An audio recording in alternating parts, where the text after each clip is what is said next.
네, 정치대담 캠프 대 캠프 시작하겠습니다. 더불어민주당 이재명 후보 선대위 을지로위원회 진성준 위원장, 국민의힘 윤석열 후보 선대위의 박형수 네거티브 부단장 함께하겠습니다. 두 분 어서 오십시오. 네, 안녕하세요. 안녕하십니까. 그럼 먼저 오늘 각 선대위 상황부터 살펴보도록 하겠습니다. 강다은 앵커가 정리를 했는데요. 자, 강다은 앵커. 네, 국민의힘 윤석열 대선 후보가 이틀에 걸친 장고 끝에 확실히 다른 모습으로 다시 시작하겠다며 선대위 전면 해산을 선언했습니다. 지금까지 선거 캠페인에 잘못된 부분을 인정하고 다시 바로 잡겠습니다. 또 국회의원들에게 자리를 나눠주는 것이 아닌 철저한 실무형 선거대책본부를 구성하겠습니다. 2030 세대에 실망감을 줬던 행보에 대해 사과하면서 실력 있는 젊은 실무진이 이끄는 실무형 선대본부를 꾸리겠다고 밝힌 건데요. 이에 앞서 자진 사퇴 의사를 밝힌 김종인 전 총괄선대위원장은 윤 후보와 지금의 대선 국면에 대해 이런 말도 했습니다. 그 정도의 소위 정치적 판단 능력이면은 더 이상 나하고 뜻을 같이 수 없죠. 나는 그래요. 이번 대선 같은 대선을 내가 경험해 본 적이 없어. 흔히들 밖에서 얘기하는 게 찍을 사람이 없다는 거 아니에요. 이준석 대표는 거취 압박에 대해 사퇴할 생각이 없다는 입장을 견고히 한 가운데 오후에 예정됐던 중진 의원 간 연석회의는 취소됐습니다. 한편 더불어민주당 이재명 후보, 이낙연 전 대표와 함께 광주를 찾아서 원팀 행보에 속도를 내며 단결된 힘으로 새로운 나라를 함께 만들겠다고 강조했는데요. 우리는 힘을 합치고 있습니다. 그 이전에도 이런 일은 없었다고 합니다. 경쟁했던 모든 후보들이 정말로 혼신을 다해서 할 수 있는 최대치의 역할을 해주고 계십니다. 우리에게 새로운 과제들이 속속 생겨나고 있습니다. 그 일을 우리가 해내야 합니다. 그 일 또한 이재명 동지와 민주당이 해내겠습니다. 한편 이재명 후보는 노령연금 감액제도의 단계적인 조정 등 공약을 잇따라 내놓으며 정책 선점에도 공을 들이는 모습입니다. 지금까지 대선을 63일 앞두고 전국을 달군 주요 발언들 살펴봤습니다. 네, 박형수 의원께 먼저 좀 여쭤볼게요. 그 윤석열 후보가 이제 결별을 결심하게 된 가장 결정적인 이유, 김종인 위원장의 그 연기 발언 이겁니까? 예, 처음부터 우리 선대위의 가장 큰 문제점은 지나치게 메머드다. 그래서 선대위의 효율적인 운영이 되지 않는다. 그거를 또 시정하기 위해서 우리 김종인 그 위원장이 슬림화해야 된다라고 계속 얘기를 해왔지 않습니까? 이제 그걸 받아들인 거고요. 그래서 원래는 이제 그 총괄 선대위원장 그대로 가고 슬림화하는 방식으로 가려고 했었는데. 그 과정에서 김종인 위원장님께서 후보와 충분한 소통 없이 발표했다는 점, 그리고 의원총회에 나와서 지금 방금 말씀하신 그 연기 발언을 하심으로 인해서 이게 계속해서 우리 선대위에 총괄 선대위원장이 같이 가게 되면 이것이 계속 부담으로 남을 것이다. 앞으로 우리 선대위에서 또는 후보가 아주 잘해서 어떤 국민들의 좋은 호응을 받더라도 이거 결국은 허수아비 아니냐. 또 상황이 아니냐 이런 공격을 계속 받기 때문에 그렇게 되면은 후보의 리더십에 큰 타격이 생겨서 앞으로 우리가 선거를 제대로 치를 수 없다 이런 판단을 하게 돼서 어쩔 수 없이 이런 선택을 한 것이 아닌가 그렇게 생각합니다. 고육지책이다 이렇게 좀 해석이 되는데 새 선대본부장 이제 권영세 의원께서 맡게 됐는데 그 윤핵관으로 지목됐던 분들은 다 빠진다고 보면 되나요? 그렇습니다. 이 윤핵관으로 지목됐던 분들은 뭐 말씀드리기 그렇습니다만은 우리 권성동 그 위원님하고 그 윤한홍 의원 다 지금 선대위에서 빠지고 그분들이 실체가 있든 없든 또 그분들 개인적으로 보면 억울할 수도 있겠습니다만은 정치라는 것은 국민들께서 그런 의구심을 가지고 계시면은 또 그게 그 정리를 해줘야 되는 것이 정치거든요. 내일 발표될 때 재신임 되지는 않으시죠? 그렇지는 않을 것이라고 생각을 합니다. 알겠습니다. 그리고 진성준 의원께 좀 여쭤볼게요. 그 이제 윤핵관 문제가 좀 해결이 됐을 거라고 전망을 좀 하세요? 글쎄요. 후보와의 특별한 관계가 있는 분들 아니겠습니까? 일찍부터 윤석열 후보를 정치권으로 인입하기도 하고 국민의 힘으로 영입하기도 하는 노력을 했던 분들이기 때문에 후보하고 언제든 직통할 수 있는 분들 아니겠습니까? 그러니 선거상의 이러저러한 문제들에 대해서 뭐 조언도 하고 자문도 하고 또 후보가 때로는 의논도 하고 하는 그런 분들로서 역할은 계속 할 거라고 생각합니다. 선대위 밖에서도. 네. 알겠습니다. 그래서 그런지 김종인 위원장이 그게 물러났다고 물러난 거냐 이렇게도 표현을 했어요. 예, 그 부분에 대해서는 이제 뭐 선대위 우리 민주당에서 해보시면 알겠지만 선대위의 일이라는 것이 순간순간 막 밀려옵니다. 그 상황을 그 선대위의 직책이 있지 않으면 핸들링을 할 수가 없습니다. 그리고 그런 인연 때문에 연락을 하고 이렇게 한다라면은 오랜 인연이 있는 분들이 더 많이 있습니다. 그 우리 윤 후보와 오랜 인연이 있는 분 많이 있지만은 각자가 다 자기 맡은 일에서 역할을 하기 때문에 앞으로 뭐 윤핵관 이런 문제는 나올 여지가 없다. 저는 그렇게 생각을 합니다.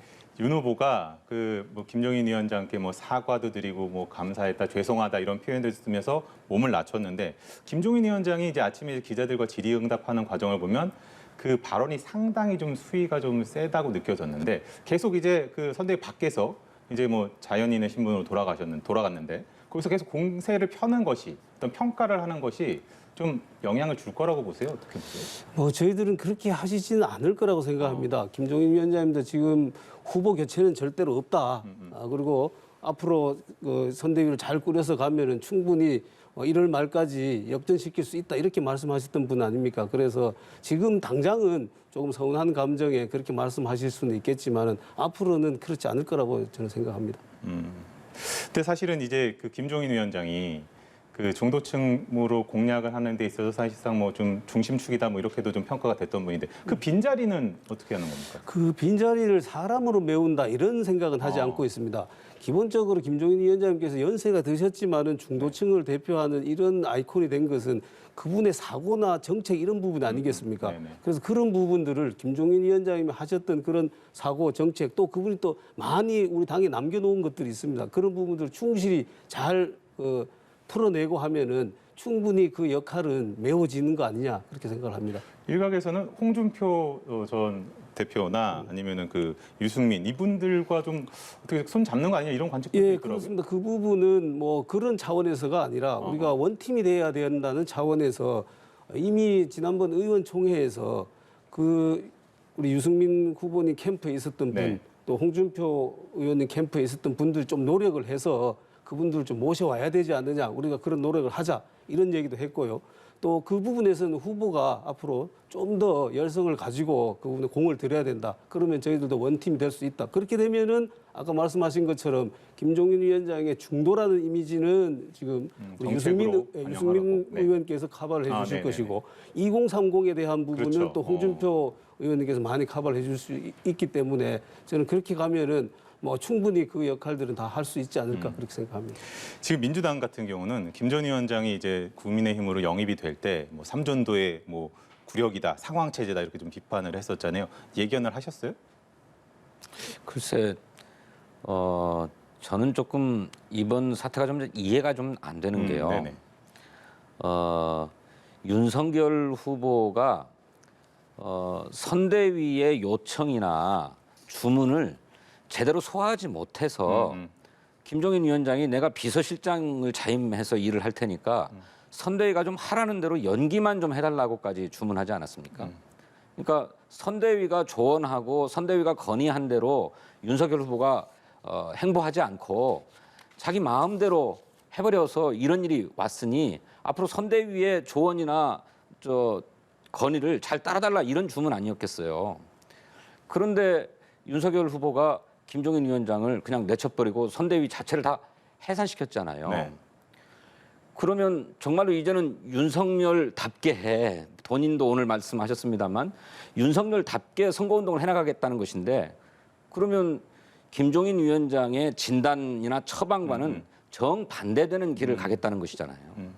그럼 지금까지 윤석열 후보가 지지율이 떨어지는 이런 행보를 한 것이 그러면 선대위가 그렇게 건의하고 조언해서 그런 결과를 빚었다는 말인가?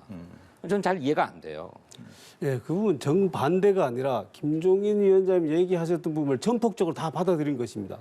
다만 거기에 김종인 위원장님만 안 계신 것이죠. 지금 선대위를 개편해야 된다는 얘기를 가장 강력하게 얘기했던 분이 김종인 위원장님이시잖아요. 그러니까 그런 체제로 선대위를 슬림하게 하고 본부 체제로 하고 그래서 효율적인 의사 전달이 될 수 있도록 이렇게 만든 잠시만요. 것이죠. 그러면은 국민의힘에서 지금 생각을 할 때 윤 후보의 지지율이 이렇게 떨어지는 것이 그 선대위에서 후보가 선대위를 받아서 내놓았던 뭐 정책이라든지 이런 것들이 아니라 그냥 내홍을 겪고 메모들어서 약간은 대응이 느리고 이런 부분 때문이라고 진단을 하고 계신 거죠? 아니죠. 그게 종합적인 것이라고 저희들도 분명히 생각을 합니다. 후보의 그 말 실수도 분명히 있었고요. 또 후보 배우자 문제, 또 지금 그 선대위 문제, 또 당 대표와 후보가 있는 문제 이런 것들이 종합적으로 작용을 해서 현재 결과가 고칠 건 나왔다고 고치지만 생각합니다. 정책적인 부분은 그렇습니다. 김종인 위원장의 기조를 좀 이어가겠다라는 그런 뜻으로 좀 이해를 하겠습니다. 그리고 또 이준석 대표가 뭐 당내에서는 계륵이라는 표현도 나오고 이제 본인은 이제 사퇴 가능성도 없다, 뭐 비대위도 불가능하다 이렇게 선을 그었는데 그러면서 또 이제 오후에는 그 선대 개편 방향이 자신의 주장과 다와 있다, 뭐 이렇게도 얘기를 그렇습니다. 했어요. 예. 뭐 관계 개선되는 거예요? 자, 저는 그 지금까지 우리 후보가 오늘도 말씀하셨어요. 그 전에도 쭉 얘기를 하셨고 뭐라고 얘기를 했냐면은 이준석 대표가 당 대표의 역할을 잘 해줄 것이다. 그리고 그 과정에서 당 대표 역할을 하는 과정에서 대통령 선거 운동도 당연히 열심히 하실 것이다. 그걸 기대한다라고 오늘도 얘기를 했고요. 지금 방금 말씀하신 것처럼 이준석 대표도 거기에 화답을 해서 이게 원래 이준석 대표가 계속해서 주장을 해왔던 부분이거든요. 그래서 그런 부분에서 기대감을 좀 가지고 있다라는 의사를 표시를 했고 저는 이번 조치가 선대위를 해산한 조치가 이준석 대표의 활동의 여지를 넓혀준 측면이 있다고 생각합니다. 왜냐하면은 지금 총괄위원장, 상임위원장 또 뭐 공동위원장 이렇게 층층으로 돼 있을 때는 어디로 들어가야 되느냐, 또 복귀를 해야 되느냐, 말아야 되느냐, 어디로 들어가야 되느냐, 그럼 들어가면은 실질적인 무슨 지휘권이 확보가 되느냐, 여러 가지 복잡한 문제들이 있었어요. 그런데 오늘 그 선대위를 해체를 하고 본부 체제로 슬림함으로 인해서 이제는 대표가 거기 들어갈 여지가 없는 겁니다. 대표가 어디 본부 밑에 들어갈 겁니까? 그래서 당대표의 역할에 충실하게 마음껏 활동할 수 있는 그런 여지가 오히려 열렸다. 저는 그렇게 생각을 합니다. 그런데 의원님, 제가 이해할 수 없는 것은 그 전만 해도 국민의힘의 모든 의원들이 의원총회에서 이준석 대표의 사퇴를 요구할 정도이지 않았습니까?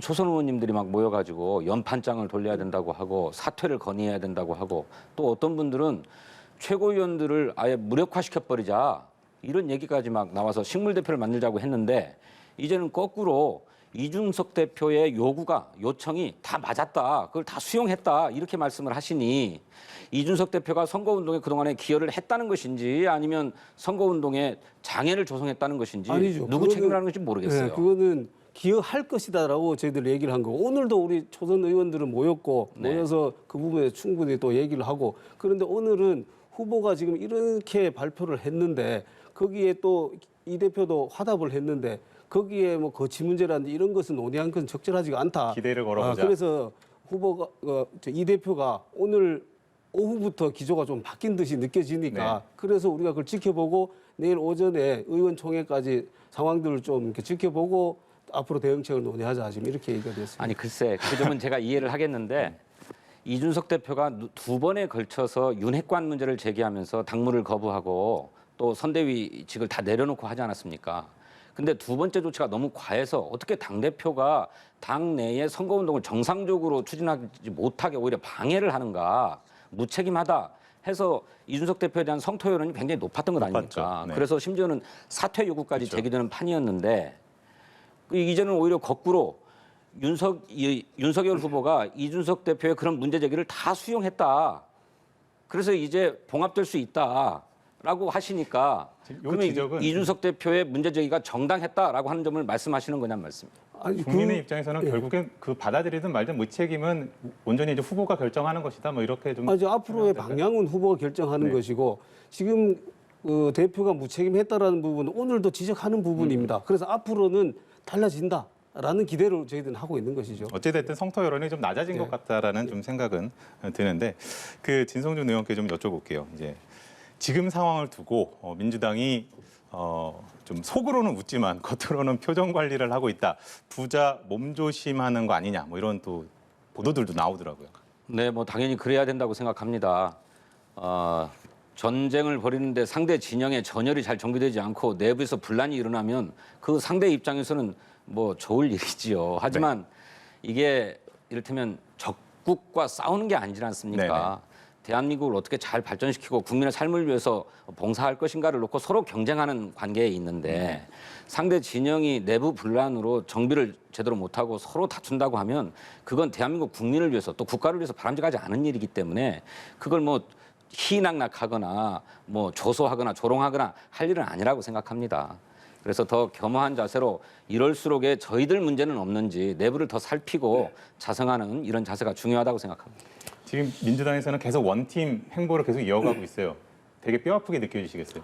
예, 그 부분은 뭐 저희들이 충분히 그렇게 생각하고 있습니다. 그런데 민주당에서 지금 원팀이 잘 이루어지는 것 같은데 방금 우리 진 의원께서 말씀하신 상대당에 대한 폄하나 이런 걸 하지 말자라고 뭐 아마 당 지도부에서 얘기하고 있는 것 같은데 아마 일부 의원들께서는 이미 그 글을 올려서 어리석은 누구 뭐 이렇게 하는 것은 민주당도 제대로 원팀은 아직은 아니지 않느냐 좀 그런 생각도 합니다. 알겠습니다.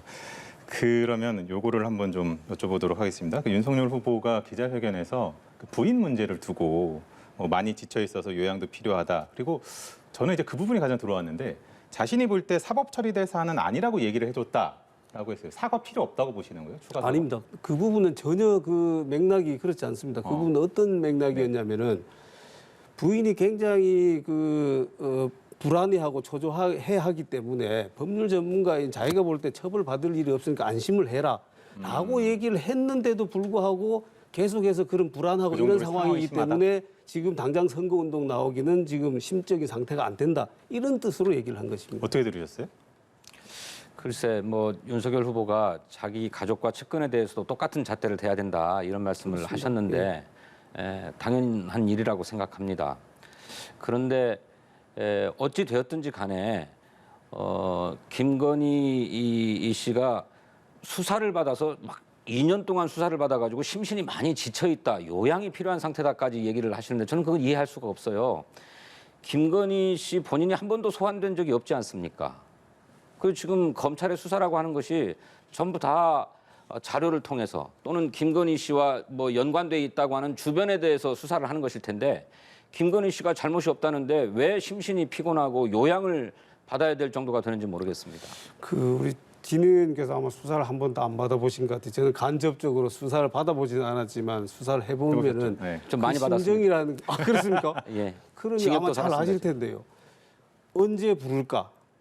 또는 그 무슨 내용을 물어볼까? 또 나는 이렇게 억울한데 이 억울함을 내가 잘 표현할 수 있을까? 굉장히 여러 가지 알겠습니다. 심적인 갈등이 굉장히 기다리는 큽니다, 동안도 스트레스를 예. 받는다라는 빨리 표현이신 거. 가서 다 진술하면 되지 않습니까? 아니죠. 그거는 죄가 없다는데. 내가 가고 싶다고 해서 가는 게 아닙니다. 그래서 검찰 수사가 문제라는 아니 것입니다. 협의를 하면 혐의가 되죠. 있다 그러면 불러서 조사를 해야죠. 조사 일정을 혐의가 협의하시면 있는지 되잖아요. 없는지 확인도 안 해주고 결정도 안 하고 부르지도 않고 하니까 그거 진짜 사람을 죽이는 알겠습니다. 일이에요. 이거는 자진 출두라는 게 있지 않습니까? 그렇죠, 자진 출두 그냥 하는 거 아닙니다. 부르지 협의해서 않았는데 자진 출두하면 조사 안 하고 돌려보냅니다. 그러니까 협의해서 자진 출두해서 자기 얘기들을 다 진술하면 되잖아요. 자 생각을 해보십시오. 지금 그렇게 제가 초조해하면서 왜 없는데 그런 내가 선택을 안 자진 합니까? 출두하겠다 그러면 제가 있는 듯이 보일 거 아닙니까? 그거 당연히 못하는 거죠, 그거는. 알겠습니다. 요거는 이제 검찰이 수사를 빨리 좀 진행을 하라라는 그런 오히려 국민의힘 내부에서도 목소리가 있다라는 식으로 한번 이해를 해보도록 하고요. 그런가 하면 또 이제 그 이재명 후보 관련해서는 어제 그 대장동 이슈가 또 이제 나왔어요. 검찰 발로 나온 것 같은데 유동규 전 본부장과 이재명 후보 측근 간의 통화 사실이 또 언론을 통해서 알려졌는데 지금 어떻게 보고 계세요? 글쎄, 그러니까 유동규 씨하고 통화를 한다라고 하는 사실만으로 네네. 무슨 비리가 있다거나 범죄가 있다거나라고 얘기할 수는 없는 것 아닙니까? 어떤 통화를 했는지가 중요한데 그 어떤 통화와 관련해서 그 통화의 당사자들은 아무 문제가 없을 줄 알았는데 뭐 언론에 뭐 여러 얘기들이 나오니까 사실관계를 그렇죠. 정확하게 사실관계 확인하기 차원에서. 위해서 네. 통화한 것이다라는 것 아닙니까? 그런데 이것이 흘러나와서 문제를 삼으려면 그 통화 과정에서 어떤 얘기를 했다라고 하는 한쪽의 주장이라도 나와야 되는데 그런 주장은 없이 통화 기록에 보니까 나와 있더라라고 하는 걸 가지고 뭐가 있는 것처럼 주장을 하고 있으니까 저희들은 좀 답답하죠. 지금 국민의힘에서는 그런 것 같아요. 그 영상 통화, 이게 통화 기록이 안 남다 보니까 영상 통화 위주로 했다라는 점에서 좀 의구심이 된다. 이렇게 좀 보고 계신 거죠? 그럼 당연하죠. 그 영상 통화라는 것은 통화 내역에 나오지를 않습니다. 그래서 그걸로 통화했다는 것 자체가 이미 통화 내역 통화를 했다는 사실 자체를 숨기려는 의도가 이미 드러나 있는 것이거든요. 자, 왜 사실대로 얘기하라고 하든지 진상을 확인하려고 했다라면은 통화 내역 자체를 왜 숨기려고 했겠습니까? 그리고 그게 6회 지금 8회입니다. 그렇게 통화를 한 것이. 정진상 그 부실장이 처음에 뭐라고 얘기를 했냐면은 사실대로 얘기하라고 충실히 조사받으라고 얘기하려고 통화했다 그랬어요. 아니 충실히 조사받으라고 8번이나 통화를 합니까? 한번 얘기하면 되지. 이건 뭘 얘기해 주는 겁니까? 이건 분명히 무언가 숨기는 것이 있고 무언가 대책을 논의해야 될 것이 있다라는 의미입니다. 그 영상 통화 기록이 결국 나왔지 않았습니까? 네. 그거는 통신사에 대한 압수수색의 결과로 나올 수는 없다는 것이지 휴대폰을 압수해서 압수하면 포렌식해서 네. 나온 것 자, 아닙니까? 그렇습니다. 그러니까 자, 그래서- 영상 통화라고 해서 네. 통화 기록이 남지 아니죠. 않는다라고 하는 것은 잘못된 제가 말씀이고 분명히 통화 내역이 남지 않는다 그랬어요. 통화 내역이라는 것이 통화 기록 통신사에 남는 것이고 그래서 이 휴대폰을 버린 것입니다. 던진 것입니다. 아니, 이 그러니까 휴대폰이 의원님. 없으면은 그거는 전혀 남지가 않아요. 글쎄 이제- 휴대폰을 다행히 찾아서 포렌식을 했기 때문에 이 결과가 나온 것입니다. 아니 그러니까요. 저는 뭐 통화 내역을 무엇을 뜻해서 통화 내역이라고 부르는지 통화 기록은 또 내역과 어떻게 다른지 잘 그것은 제가 모르겠습니다만 정확합니다. 예. 뭐 법률가시니까. 근데 어쨌든 통화했다고 하는 사실이 기록으로 남아 있는 것은 통신사에는 남아 있지 못할지라도 핸드폰에는 핸드폰에 남아 있는 남아있죠. 거지 않습니까? 예. 그런 그럼- 것이 뻔한데 통화 기록을 숨기려고 한 거다라고는 얘기할 수 없는 것 아니겠습니까? 정리를 할게요. 이제 토론을 윤석열 후보도 이제 적극적으로 임하겠다라고 했고 뭐 민주당에서 당연히 환영하는 입장일 거고 여기서 이제 다양하게 이제 여러 의혹들 뭐 지금 대장동 의혹도 그렇고 김건희 씨 의혹도 그렇고 또 장모 의혹도 그렇고 본인들 관련된 것도 있고 여러 가지들이 이제 뭐 치열하게 좀 논의가 되지 않을까 이렇게 좀 생각을 해보는데 가장 빨리 언제쯤 할 수 있다고 보면 돼요?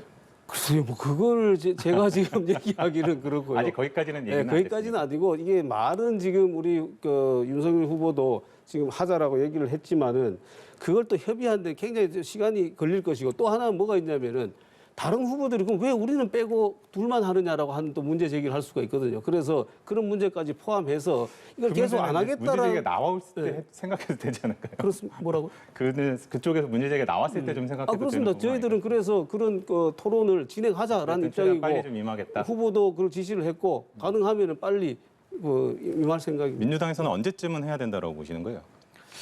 글쎄요, 빠르면 빠를수록 좋다고 생각합니다. 뭐 후보들 간에 뭐 제기되고 있는 의혹들을 국민 앞에 검증하는 일도 굉장히 그러니까요. 중요하지만 여러 가지 국정 현안에 여러 분야들이 걸쳐 있지 않습니까? 그렇죠. 이 문제들을 좀 심도 있게 토론하려면 토론의 횟수도 많으면 많을수록 좋다고 생각하고 그러자면 좀 빨리 하루라도 빨리 시작하는 게 중요하다 이렇게 생각해요. 근데 다행히 오늘 윤석열 후보가 제한 없이 토론에 임하겠다라고 해서 다행이라고 생각하고요. 제한 없이 했으면 좋겠고 저는 가급적이면 양자 토론이 바람직하다고 생각해요. 물론 그것은 저희들이 뭐 선택할 수 있는 문제가 그렇죠. 아니라 네. 방송이나 언론에서 네네. 결정해야 될 문제인데 양자 토론을 해서 명실상부하게 양강이 나와서 주고받는 토론을 좀 시원하게 했으면 좋겠다 그렇게 생각합니다. 알겠습니다.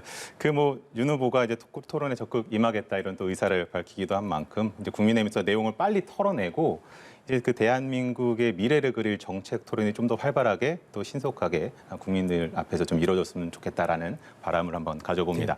그럼 캠프 대 캠프 여기서 마무리하겠습니다. 두 분 수고하셨습니다. 예.